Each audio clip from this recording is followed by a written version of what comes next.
Okay, stock up, stock down. I have going up Nick Hardy.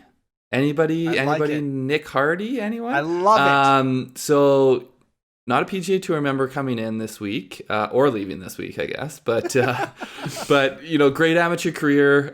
If you haven't seen some of the stories about him in college, they're hilarious and they're great. He's been pretty successful on the Korn Ferry Tour. Really good stats there. He's a great ball striker. So we saw him come out this week. He ended up just outside the top 10, there's a few things I was cheering for today. Yeah. I was cheering for Kirk to get his top 3. For sure. I was cheering for Neiman to win, but then I was cheering for Nick Hardy to get a top 10, because then he'd get automatic qualifier into, I think it was they were saying the Farmers. It's not the Amex? No, for some reason, I don't know why, but it was going to be the Farmers as opposed to the Amex. But another PGA start, for sure. Another PGA start, yeah. Unfortunately, just outside of it, but very impressed with what we saw from him. I think he does have the chops. It's just going to be a matter of how he's going to work his way onto the PGA Tour. Stock going up for me. And also, I was able to ride him. I didn't have him week long, which we were talking about it on our Wednesday show. I didn't end up plugging him in, but I got some pretty good showdown play out of him. So I jumped on the train in time to get something out of it. Nice. Right on. Stock down for me. Abe Ancer. Like I said, maybe it's a little bit because it hit home for me, but my top DFS lineup. It never helps. My top DFS lineup. He was the big red miscut on it. It feels to me like we still don't have a win from Abe Ancer. It feels to me he has been playing good golf, and he's had a kind of a string of top 20s coming in. Not every tournament in the past leading up to this, but he's been playing decent golf coming in. It feels to me with this kind of field, he needs to be doing he did just miss the cut on the number, but he should be contending in this kind of tournament. I think it's a course that he has the game to compete here. He's a very good putter. He has that approach play. I think he can throw up birdies in bunches. There's no reason he shouldn't be competitive here. And so he just needs to take advantage when we don't have, all the top 10 guys in these tournaments and go out there and win one of these ones. Yeah, I agree. He was somebody I actually had penciled in for my stock down until I saw in the notes here that you had him, but he's got to make the cut here. I know he was just off it on the number, but he's that good that he's got to make the cut. So as somebody who's an up and comer like that, I feel like he's got to make the cut in a field like this and on a course like this that kind of plays to his strengths. Adam, who do you have moving up and down this week?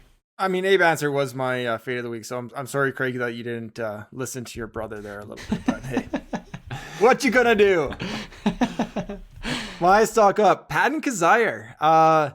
So going back to the restart. So since the restart, his first 8 events, he had 5 missed cuts. So over half of the events, his first 8, he missed the cut.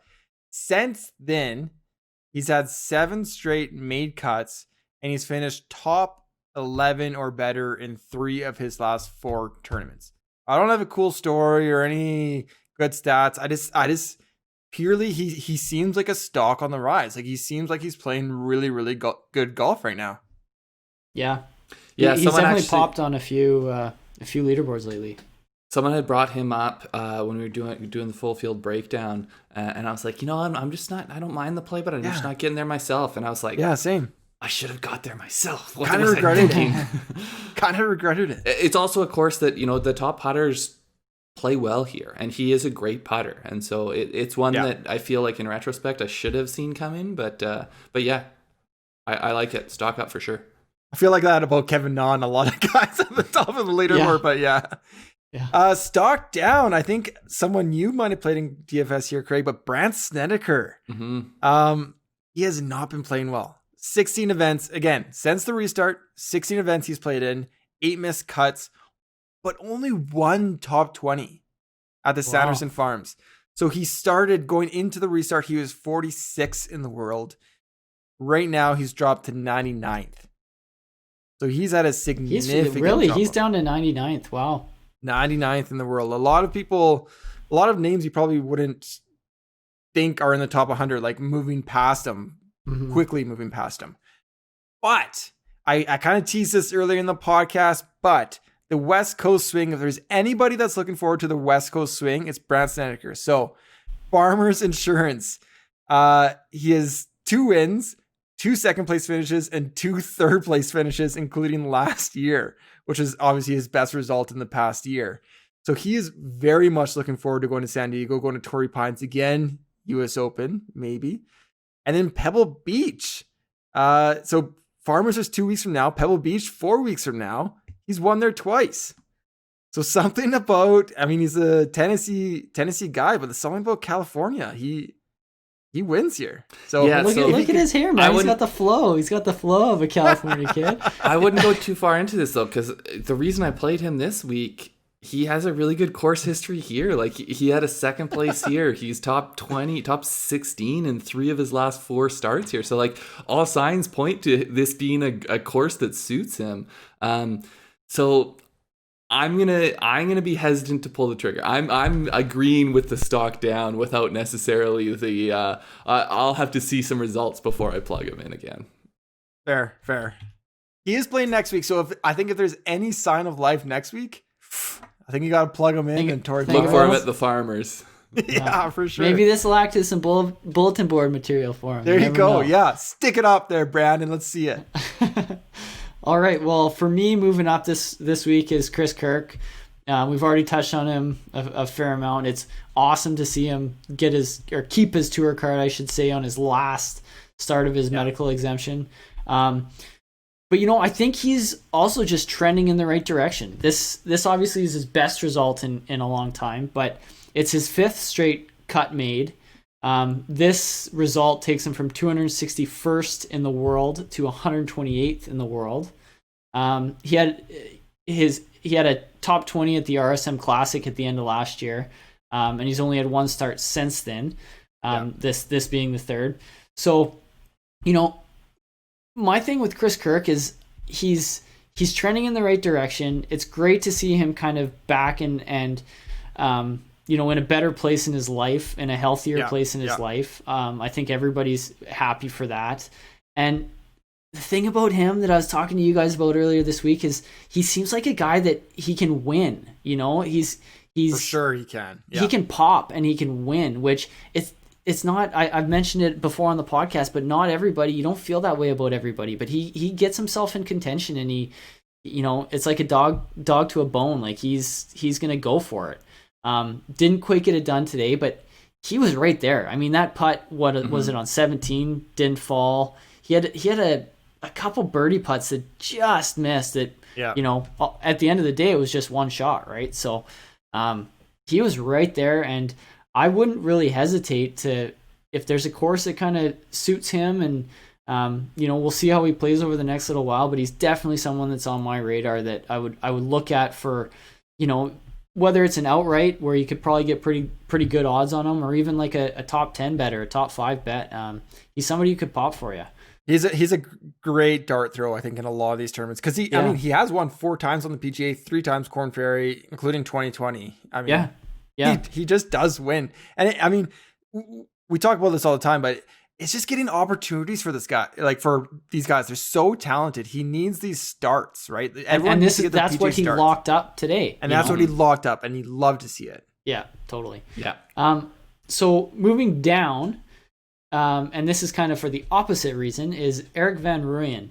I kind of had Abe Ancer penciled in here, so I'm a little bit of an audible here, but in looking at Erik van Rooyen, I saw he missed the cut here. This is a guy who is right now, he's sitting right around 50th in the world, and somebody who's in that position, you expect to make the cut in a tournament like this, for one thing.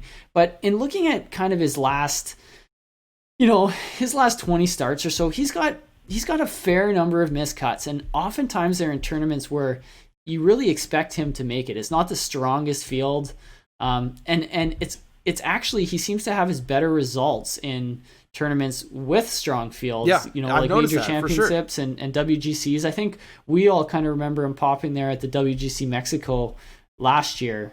Right. Well, last year. Yeah.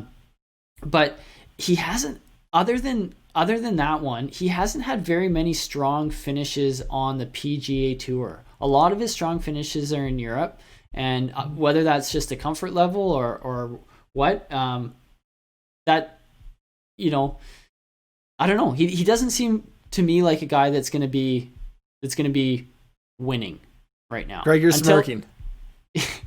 Oh no, I'm smirking because I just sent you a text, Adam, to say stop touching your mic or desk. Oh, I'm sorry. Because they just keep getting stagnant. I'm like, all I'm thinking is, man, I'm not looking forward to editing this thing.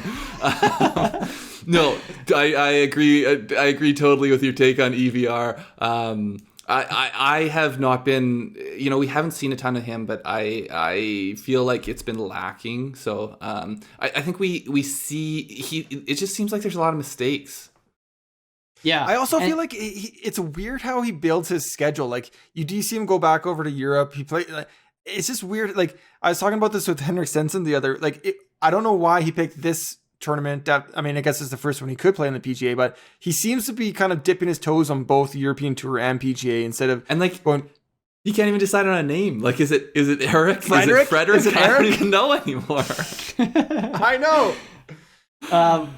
But he does tend to have, like, you know, his stronger finishes are on the European Tour as of late.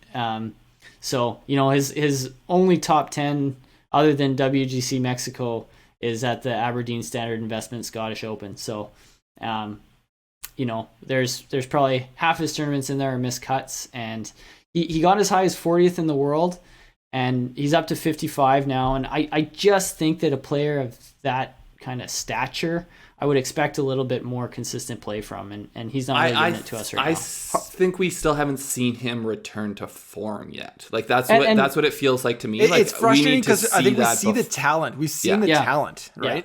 Yeah. And you know what? It's just one of these things. The main point of my stock down is he's not somebody I'm looking to stake right now. I don't have any feel for him, and I can't. I wouldn't know where to even guess that he's going to finish in a tournament. So I can't. I totally agree with that take. No. And yeah, especially from a DFS point of view, because there's no trust. There's no faith that he's going to make a cut, no matter the field.